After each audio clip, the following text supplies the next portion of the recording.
नमस्कार। खबर उत्तर प्रदेश में आप सभी का स्वागत है। मैं हूं भागीरथ साहू। उत्तर प्रदेश विधानसभा चुनाव परिणाम के बाद मायावती को राष्ट्रपति बनाने के कयास पर सियासत गरमाई हुई है। कयास लगाए जा रहे थे बीजेपी बहुजन समाज पार्टी की मुखिया मायावती को राष्ट्रपति बनाकर लोकसभा चुनाव के लिए दलित कार्ड खेल सकती है, लेकिन मायावती ने इसे अफवाह मात्र बताकर खारिज कर दिया। इसी बीच अखिलेश यादव ने बीजेपी को आड़े हाथों लेते हुए कहा, भाजपा ने बसपा का वोट तो हासिल कर लिया, अब क्या मायावती को राष्ट्रपति बनाएगी। इसके बाद मायावती और अखिलेश यादव के बीच जुबानी जंग छिड़ गई। अखिलेश यादव ने उन्हें प्रधानमंत्री बनने के सपने तक की बात कह डाली, जिसका जवाब आज मायावती ने एक के बाद एक कई ट्वीट किए।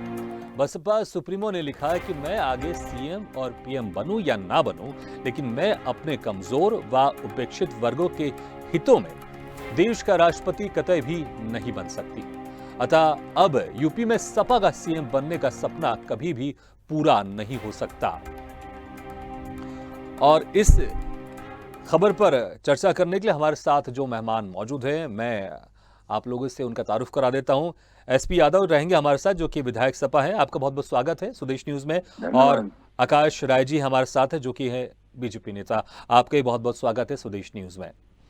सबसे पहले मैं एसपी यादव जी आपके पास जाना चाहूंगा। जिस तरह से जी एसपी यादव जी, जिस तरह से आप लोग बड़े ही एक्साइटेड थे कि इस बार आप लोग की सरकार बनने ही वाली है, लेकिन हुआ ऐसा नहीं। फिर से बीजेपी की सरकार दोबारा बन गई। उसके बाद से फिर बीजेपी के साथ आपको द्वंद्व छोड़िए, दूसरी पार्टियों के साथ आपका ज्यादा हो गया। अभी मायावती के साथ जिस तरह से अखिलेश यादव ने उनके प्रधानमंत्री बनने को लेकर टिप्पणी की, मायावती ने आज जबरदस्त प्रहार किया कि वो प्रधानमंत्री बने या ना बने, लेकिन अब सपा से कोई मुख्यमंत्री नहीं बनेगा उत्तर प्रदेश में। क्या कहेंगे आप? देखिए, ऐसा है बहन, जिसे हम कहेंगे कि इस समय जबरदस्त महंगाई, बेरोजगारी है, और जो गांव में दलित हैं, जो गरीब लोग हैं, बैकवर्ड हैं, उनके घरों को बुलडोजर से गिराया जा रहा है। बिजली कब में हाहाकार मचा, इस पे ना ध्यान देकर वो जो है समाजवादी पार्टी की बात करती है। इसके मतलब उनको भी डर है। और चूंकि इन्होंने, बहन जी ने समर्पण कर लिया भाजपा के सामने, दिल कोई हमें लगता है और बड़ा हो गया है, इसलिए उन्होंने भविष्यवाणी कर दी कि आगे भी नहीं सपा की सरकार बनेगी। तो समाजवादी पार्टी जो ये चुनाव हुआ है, ये पूरे सब जान रहे हैं, पूरा हिंदुस्तान जान रहा है, पूरी यूपी जनता जान रही है कि बहन जी ने, जो इनके वोटर थे, उनको इन्होंने भारतीय जनता पार्टी के तरफ डाइवर्ट कर दिया। और नतीजा हुआ कि बहुजन समाज पार्टी 0 पे पहुंच गई। उमाशंकर सिंह जी तो जो बलिया से, रसड़ा से जीते हैं, वो एक्चुअली वो बसपा नहीं बल्कि वो स्वयं उनका व्यक्तिगत वोट है, व्यक्तिगत उनका काम है, इसलिए वो जीत हासिल किए हैं। और उनका अभी देखिए, योगी जी से भी मिले हैं, सतीश मिश्रा जी भी मिले हैं, वो भी मिले हैं।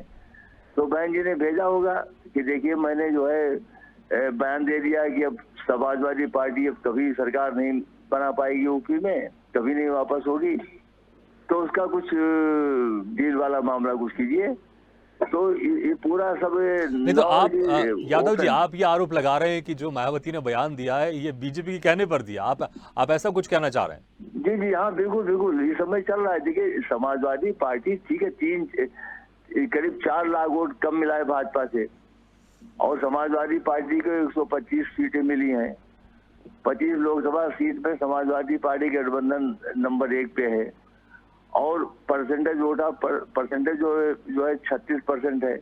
तो भारतीय जनता पार्टी घबराई है कि 2024 में जो है अगर ये हालत रहा तो हम हार जाएंगे। चलिए, आप अभी 2024 वैसे बहुत समय है, अभी 5 साल का वक्त है।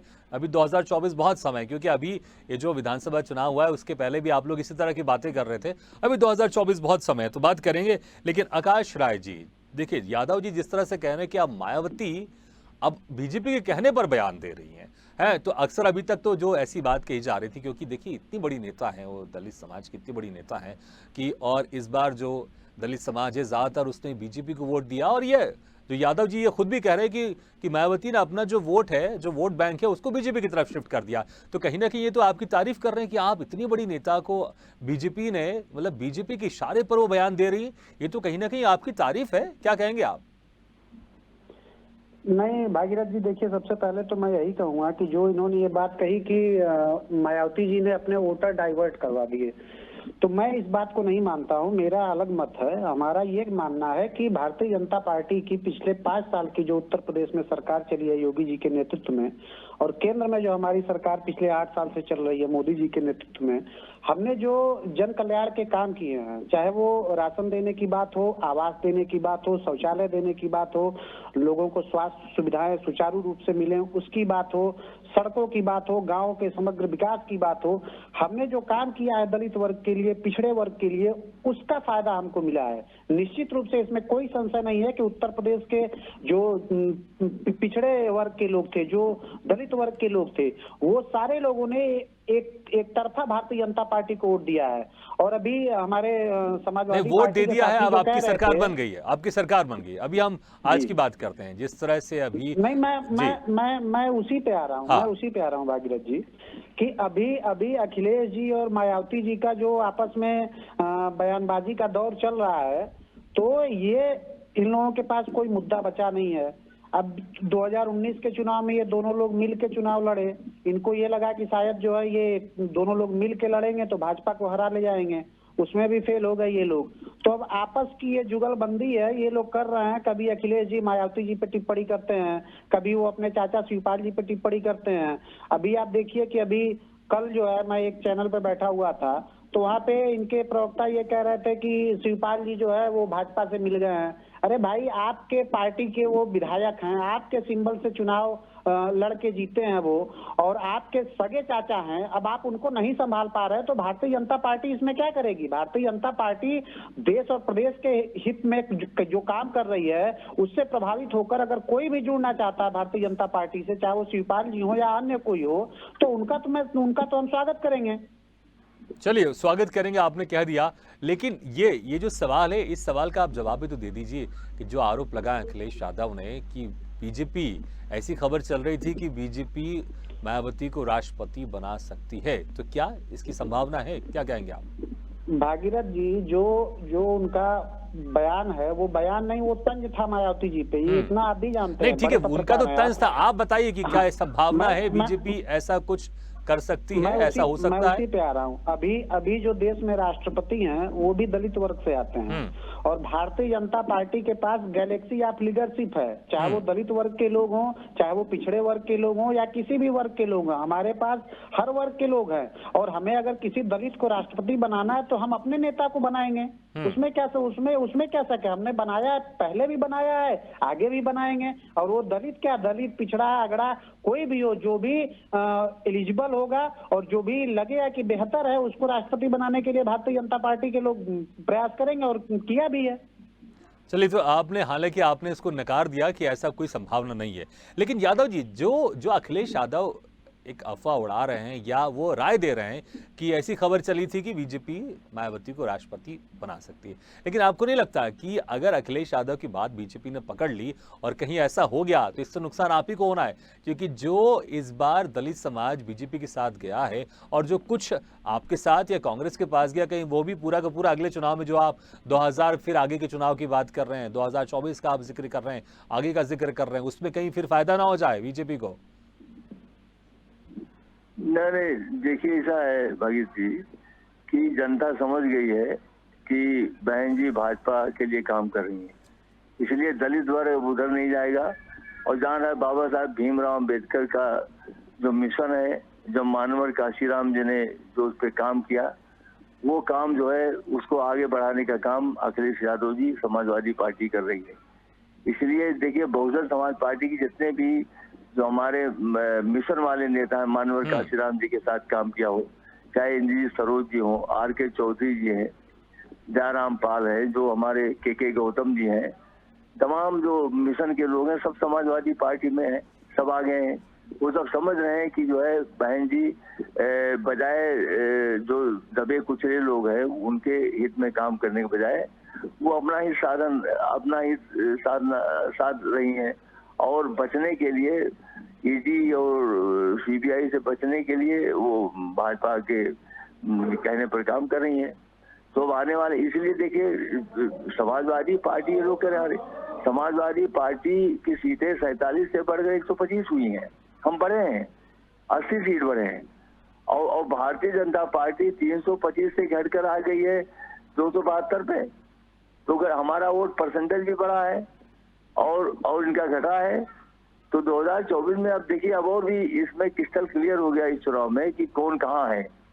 तो अब हमारे जो हमारे दबे कुचली अनुसूचित जाति के लोग हैं, आने वाले 2024 में जो लोकसभा का चुनाव है 2 साल के बाद में करीब, उसमें देखिएगा मिरेकल होगा, और समाजवादी पार्टी जो है कम से कम 50 सीटें जीतेगी उत्तर प्रदेश में लोकसभा की। चलिए, ये राजनीतिक दावे और राजनीतिक दावे हर बार चुनाव से पहले देखने को मिलते हैं। जब आपने कांग्रेस के साथ गठबंधन किया था उस वक्त भी 2 लड़कों के जरिए बहुत सारी बातें कही गई थी, लेकिन उस वक्त भी चीज़ें वैसी नहीं रही। फिर जब मायावती के साथ आपने गठबंधन किया, बसपा के साथ गठबंधन किया लोकसभा में, उस वक्त भी ऐसी कुछ खास चीज़ें देखने को नहीं मिली, और अब फिर आप 2024 का आप जिक्र कर रहे हैं। खैर, हालांकि उस वक्त और समझ में आएगा चीज़ें और कैसी स्थिति रहेंगी। लेकिन आकाश राय जी, जिस तरह से इसमें कोई शक नहीं है कि जो मायावती की पकड़ है उन्हीं के समाज में कमजोर होती जा रही है, इसमें कोई शक नहीं है। इसलिए एक तरफ जो चंद्रशेखर आज़ाद अपने आप को रावण कहते हैं, वो अपने आप को अब दलित समाज का मसीहा बताने की कोशिश करते हैं वो, और हालांकि इस बार जब वो खुद चुनाव लड़े थे तो ज़्यादा उनको कुछ खास फायदा हुआ नहीं है, उन्हीं के समाज का उनको वोट नहीं मिला।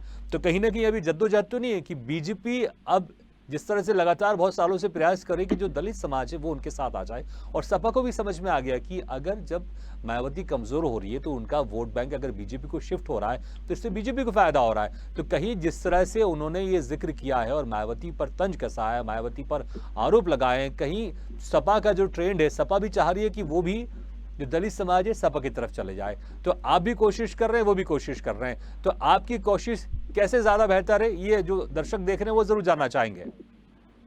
नहीं भागीरथ जी, हमारी कोशिश बेहतर है, ये परिणामों में झलकता है। जो 2022 के चुनाव का जो नतीजा आया है वो बताता है कि दलित समाज किससे जुड़ा है। अगर मायावती से वो छिटके हैं तो किसके पास गए हैं, ये तो आकलन जो है मीडिया के लोग ज्यादा बेहतर कर सकते हैं।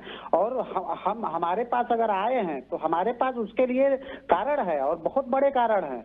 जो मायावती जी दलित समाज के लिए जो काम नहीं कर पाई वो काम हमने करके दिखाया है। हमने उनके लिए जो, चाहे वो राशन की व्यवस्था हो या आवास की व्यवस्था हो, शौचालय की व्यवस्था हो, या जो भी मूलभूत चीजें उनके लिए जरूरी थी, उन सब पे हमने काम किया है। चाहे वो स्वास्थ्य की बात करें तो आयुष्मान योजना की बात आप उठा के देख लीजिए, या गाँव में जो है अन्य प्रकार के विकास की बात कर लीजिए। आप गांव में आइए, आप जो दलित बस्तियां हैं या जो मलिन बस्तियां हैं वहां पे किस प्रकार से काम किए गए हैं डेवलपमेंट के, चाहे वो आरसीसी की सड़कें हो, इंटरलॉकिंग हो, या अन्य रंग रोगन हो, जो भी है हमने बेहतर काम किया है। और उसका नतीजा है कि दलित समाज मजबूती के साथ भारतीय जनता पार्टी से जुड़ा है। और अभी जो समाजवादी पार्टी के हमारे विधायक जी कह रहे थे कि 2024 के चुनाव में 50 सीटें हम जीतेंगे, अरे मैं तो कहता हूं कि अभी आजमगढ़ की जो सीट अखिलेश जी ने छोड़ी है वो सीट ये लोग जीत के दिखाए हैं। इस बार इनको समझ में आ जाएगा।